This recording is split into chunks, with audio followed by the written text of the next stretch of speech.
देशाच्या 77व्या प्रजासत्ताक दिनाचा उत्साह आज सिंधुदुर्ग जिल्ह्यात मोठ्या प्रमाणावर दिसून आला. जिल्ह्याची राजधानी असलेल्या सिंधुदुर्ग नगरी येथील पोलीस परेड मैदानावर मुख्य शासकीय समारंभ पार पडला. यावेळी जिल्ह्याचे पालकमंत्री नितेश राणे यांच्या हस्ते ध्वजवंदन करण्यात आले. राष्ट्रध्वजाला मानवंदना दिल्यानंतर पोलीस दलाच्या वतीने शिस्तबद्ध पथसंचलन करण्यात आले, ज्याने उपस्थितांचे लक्ष वेधून घेतले. यावेळी सिंधुदुर्गवासियांना संबोधित करताना पालकमंत्री नितेश राणे यांनी प्रजासत्ताक दिनाच्या शुभेच्छा दिल्या. आपल्या भाषणात त्यांनी लोकशाहीच्या बळकटीकरणावर भर दिला. भारतीय लोकशाही अधिक मजबूत करण्यासाठी प्रत्येक पात्र नागरिकाने मतदानाचा हक्क बजावणे आवश्यक आहे, असे प्रतिपादन त्यांनी केले. तसेच देशाची एकता आणि अखंडता टिकवून ठेवण्यासाठी सर्वांनी कटिबद्ध राहून प्रयत्न करावेत, असे आवाहनही पालकमंत्र्यांनी यावेळी केले. प्रजासत्ताक दिनानिमित्त संपूर्ण जिल्ह्यात विविध कार्यक्रमांचे आयोजन करण्यात आले असून शाळा, महाविद्यालये आणि शासकीय कार्यालयांमध्ये उत्साहाचे वातावरण आहे. जिल्ह्याच्या विविध भागात आज दिवसभर सांस्कृतिक कार्यक्रमांची रेलचेल असून नागरिकांमध्ये मोठा उत्साह पाहायला मिळत आहे. या कार्यक्रमाला जिल्ह्यातील लोकप्रतिनिधी, वरिष्ठ शासकीय अधिकारी, कर्मचारी आणि नागरिक मोठ्या संख्येने उपस्थित होते. उपस्थित सन्मान्य स्वातंत्र्य सैनिक, सन्मान्य खासदार, जिल्ह्यातील सर्वसामान्य आमदार, लोकप्रतिनिधी, उपस्थित अधिकारी, कर्मचारी, पत्रकार बंधू आणि जिल्ह्यातील माझ्या सर्व लाडक्या भगिनींनो, सर्वप्रथम आपण सर्वांना भारतीय प्रजासत्ताक दिनाच्या वर्धापन दिनानिमित्त मी मनपूर्वक शुभेच्छा देतो.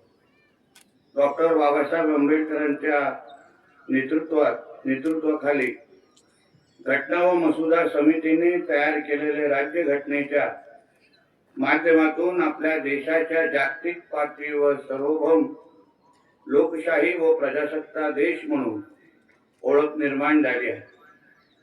त्याचा मला सार्थ अभिमान आहे. त्यामुळे भारतरत्न डॉक्टर बाबासाहेब आंबेडकर यांना भारतीय राज्यघटनेचे शिल्पकार म्हणून देखील आपण अभिमानाने संबोधितो. भारताचे संविधान तयार होण्याची प्रक्रिया दीर्घ, सखोल आणि लोकशाही मूल्यांवर आधारित होती. संविधान सभेची स्थापना डिसेंबर 1946 मध्ये झाली. संविधान निर्मितीची प्रक्रिया सुमारे 2 वर्ष 11 महिने 18 दिवस चालली. विविध विषयांवर सखोल चर्चा करून जगातील अनेक देशाच्या संविधानाचा अभ्यास करण्यात आला. जगातील अनेक देशांची संविधान पाहून आपल्या देशाला योग्य अशी तरतुदी त्यात घेतल्या गेल्या आहेत. 26 नोव्हेंबर 1949 रोजी संविधान मंजूर झाला आणि 26 जानेवारी 1950 पासून ते देशात लागू झाले. या संविधानामुळे आपल्याला स्वातंत्र्य, समता, न्याय आणि बंधुता ही मूल्य मिळाली. त्यामुळे आज प्रत्येक नागरिकाला अधिकार मिळाले आणि कर्तव्यांची जाणीवही झाली. भारतीय संविधान हे केवळ कायद्यांचे पुस्तक नाही, तर ते आपल्या देशाचा आत्मा आहे. सर्व नागरिक समान आहेत हा संदेश संविधान देतो. आज या दिवशी आपण स्वातंत्र्य सैनिक, संविधानाचे शिल्पकार डॉक्टर बाबासाहेब आंबेडकर आणि देशासाठी प्राण अर्पण करणाऱ्या जवानांचे स्मरण करतो. त्यांच्या त्यागामुळे आपण आज स्वच्छ आणि मोकळ्या वातावरणात आहोत. मुख्य निवडणूक अधिकारी कार्यालयाच्या निर्देशानुसार 25 जानेवारी रोजी राष्ट्रीय मतदार दिन साजरा करण्यात आला. माय इंडिया माय वोट ही थीम, तर citizen at the heart of Indian democracy हे घोषवाक्य ह्या राष्ट्रीय मतदार दिनाच्या आयोगाकडून देण्यात आले होते. आपल्या जिल्ह्यात 5 फेब्रुवारी रोजी जिल्हा परिषद आणि पंचायत समिती त्या निवडणुकीसाठी मतदान होणार आहे.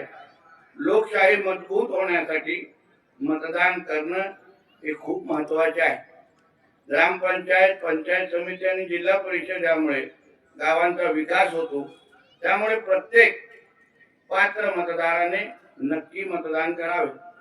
योग्य आणि काम करणारे लोकप्रतिनिधी निवडणे ही आपली जबाबदारी आहे. सर्वांनी निर्भयपणे आणि उत्साहाने मतदान करावे. मतदान करा, लोकशाही बळकट करा या संदेशा मोठ्या संख्येने मतदानात सहभागी व्हावे असे मी सर्वांना आवाहन करतो. प्रजासत्ताक दिन हा केवळ उत्साहाचा दिवस नसून संविधानातील मूल्य आचरणात आणण्याचा संकल्प करण्याचा दिवस आहे. कायद्याचे पालन करणे, एकमेकांशी प्रेमाने वागणे, जात धर्म विसरून माणुसकी जपणे, स्त्री पुरुष समानता राखणे, पर्यावरणाचे संरक्षण करणे आणि देशाची एकता टिकवणे ही आपल्या सगळ्यांची जबाबदारी आहे. आजच्या या पवित्र दिवशी आपण सर्वांनी असा संकल्प करूया की आपण संविधानाचा मान ठेवू, प्रामाणिक आणि जबाबदार नागरिक बनू, लोकशाही मजबूत ठेवू आणि देशाच्या प्रगतीसाठी आपले योगदान देऊ. शेवटी प्रजासत्ताक दिनाच्या पुन्हा एकदा सर्वांना मनपूर्वक शुभेच्छा देतो. जय हिंद, जय महाराष्ट्र.